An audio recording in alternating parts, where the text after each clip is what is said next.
ಎಲ್ರಿಗೂ ನಮಸ್ಕಾರ.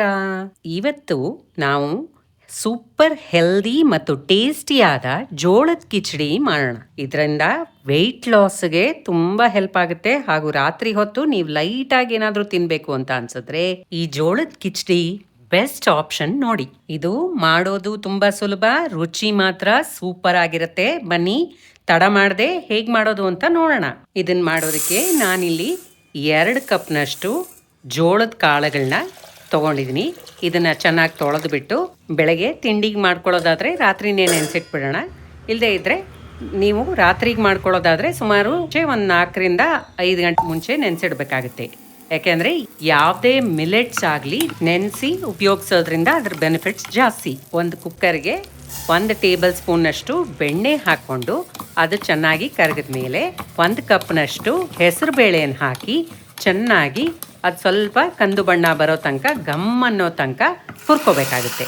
ನಂತರ ನಾವು ನೆನೆಸಿಟ್ಟಿರೋ ಅಂಥ ಜೋಳದ ಕಾಳನ್ನು ಅದರ ಜೊತೆಗೆ ಹಾಕ್ಕೊಂಡು ಮಿಕ್ಸ್ ಮಾಡಿ ಅರ್ಧ ಟೀ ಸ್ಪೂನ್ನಷ್ಟು ಅರಿಶಿನನೂ ಸೇರಿಸ್ಬಿಟ್ಟು ಜೋಳದ ಕಾಳು ಹಾಗೂ ಬೇಳೆ ಚೆನ್ನಾಗಿ ಮುಳುಗೋ ಅಷ್ಟು ನೀರು ಹಾಕಿ ಕುಕ್ಕರ್ ಮುಚ್ಚಳ ಮುಚ್ಚಿ ಸುಮಾರು 5 ರಿಂದ 6 ವಿಸಲ್ಲು ಕೂಗಿಸ್ಬೇಕಾಗುತ್ತೆ. ಕುಕ್ಕರ್ ಕೂಗೋಷ್ಟರಲ್ಲಿ ನಾವು ಈ ಕಡೆ ಬಾಣಲೆಗೆ ಸ್ವಲ್ಪ ಎಣ್ಣೆ ಹಾಕ್ಕೊಂಡು ಆ ಎಣ್ಣೆ ಕಾಯೋಷ್ಟೊತ್ತಿಗೆ 1 ಟೇಬಲ್ ಸ್ಪೂನ್ನಷ್ಟು ಕರಿಮೆಣಸನ್ನ ನೋಡಿ ಈ ರೀತಿ ಸುಮಾರಾಗಿ ಕುಟ್ಟಿ ಪುಡಿ ಮಾಡ್ಕೊಳ್ತಾ ಇದ್ದೀನಿ.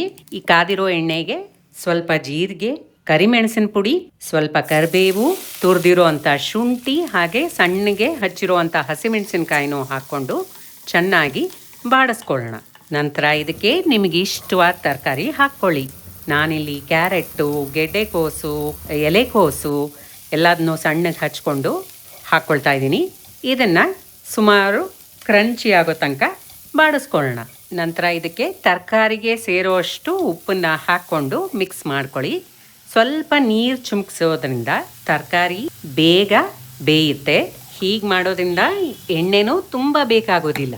ಕಡೆಗೆ ಸಣ್ಣಗೆ ಹಚ್ಚಿರುವಂಥ ಕ್ಯಾಪ್ಸಿಕಮ್ ಸಹಿತ ಸೇರಿಸ್ಕೊಂಡು ಎಲ್ಲವನ್ನು ಮಿಕ್ಸ್ ಮಾಡಿ ಸುಮಾರು 5 ನಿಮಿಷಗಳ ಕಾಲ ಎಲ್ಲ ತರಕಾರಿನೂ ಬೇಯೋದಕ್ಕೆ ಬಿಟ್ಬಿಡೋಣ. 5 ನಿಮಿಷ ಆದಮೇಲೆ ತರಕಾರಿನೂ ಬೆಂದಿದೆ. ಈ ಕಡೆ ನೋಡಿ ಕುಕ್ಕರು ಸಹಿತ 5 ಸಲ ಕೂಗಿ ಆರಿದೆ. ಜೋಳದ ಕಾಳು ಹಾಗೂ ಬೇಳೆನೂ ಚೆನ್ನಾಗಿ ಬೆಂದಿದೆ. ಈಗ ಜೋಳದ ಕಾಳು ಅಕಸ್ಮಾತು ಚೆನ್ನಾಗಿ ಬೆಂದಿಲ್ಲ ಅಂತ ಅಂದರೆ ಇನ್ನೂ 1-2-3 ಸಲ ಕುಕ್ಕರ್ನಲ್ಲಿ ಕೂಗಿಸ್ಕೊಳ್ಳಿ. ನಂತರ ಈ ಬೆಂದಿರೋ ಮಿಶ್ರಣನ ತರಕಾರಿ ಜೊತೆ ಮಿಕ್ಸ್ ಮಾಡ್ಕೊಳ್ಳಿ. ತರಕಾರಿನೂ ಕುಕ್ಕರ್ನಲ್ಲೇ ಹಾಕೋಬೋದಾಗಿತ್ತಲ್ಲ ಅಂತ ಅನ್ಕೋಬಹುದು, ಆದರೆ ಜೋಳ ಬೇಯೋದು ನಿಧಾನ ಆಗಿರೋದ್ರಿಂದ ತರಕಾರಿ ಬೇಗ ಬೆಂದ್ಬಿಡುತ್ತೆ. ತುಂಬ ಮ್ಯಾಶ್ ಆದರೆ ಅದ್ರ ಸತ್ವ ಎಲ್ಲ ಹೊರಟೋಗುತ್ತೆ. ಹಾಗಾಗಿ ಒಟ್ಟಿಗೆ ನಾನು ಬೇಯಿಸ್ಕೊಂಡಿಲ್ಲ. ಆಮೇಲೆ ಇದಕ್ಕೆ ಕಿಚಡಿ ಎಷ್ಟು ತೆಳುವಾಗಬೇಕೋ ಅಷ್ಟು ನೀರು ಸೇರಿಸ್ಕೊಂಡು ಎಲ್ಲವನ್ನು ಚೆನ್ನಾಗಿ ಕಲಿಸ್ಕೊಳ್ಳಿ. ಈ ಜೋಳದ ಕಿಚಡಿಯ ಹೆಲ್ತ್ ಬೆನಿಫಿಟ್ಸು 1-2.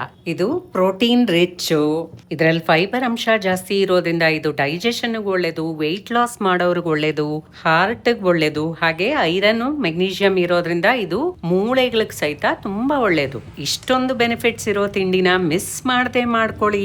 ಈಗ ನಾವು ತರಕಾರಿಗಳಿಗೆ ಮಾತ್ರ ಉಪ್ಪು ಹಾಕ್ಕೊಂಡಿದ್ವಿ, ಹಾಗಾಗಿ ಈಗ ನೀವು ಎಷ್ಟು ಬೇಕೋ ಅಷ್ಟು ರುಚಿಗೆ ತಕ್ಕಷ್ಟು ಉಪ್ಪು ಸೇರಿಸ್ಕೊಳ್ಳಿ.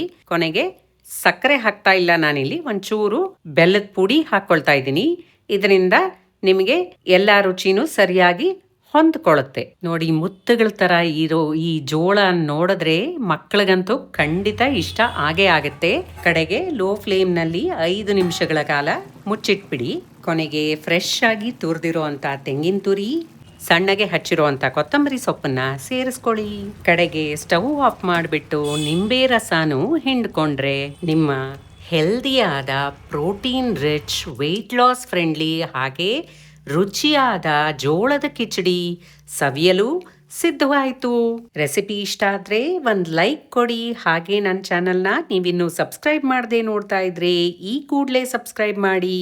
ಇಂಥ ಹೆಲ್ತಿ ರೆಸಿಪಿನ ಒಬ್ಬರೇ ಮಾಡ್ಕೊಳ್ಳೋದಾ, ನಿಮ್ಮ ಫ್ರೆಂಡ್ಸ್ ಜೊತೆ ಕೂಡ ಖಂಡಿತ ಶೇರ್ ಮಾಡಿ. ಹಾಗೆ ರೆಸಿಪಿ ರುಚಿ ಹೇಗೆ ಬಂತು ಅಂತ ಖಂಡಿತ ವಾಪಸ್ ಬಂದು ತಿಳಿಸ್ತೀರಾ ತಾನೇ. ಬೆಣ್ಣೆ ಬದಲು ತುಪ್ಪ ಬೇಕಾದರೂ ಉಪಯೋಗಿಸಿ. ಹಾಗೆ ಬೇಳೆ ಮತ್ತು ಜೋಳದ ಪ್ರಮಾಣ ನಿಮ್ಮ ಇಷ್ಟದಂತೆ ಹೇಗೆ ಬೇಕಾದರೂ ಹಾಕ್ಕೊಳ್ಳಿ. ವಿಡಿಯೋ ಪೂರ್ತಿ ನೋಡಿದ್ದಕ್ಕಾಗಿ ಧನ್ಯವಾದ.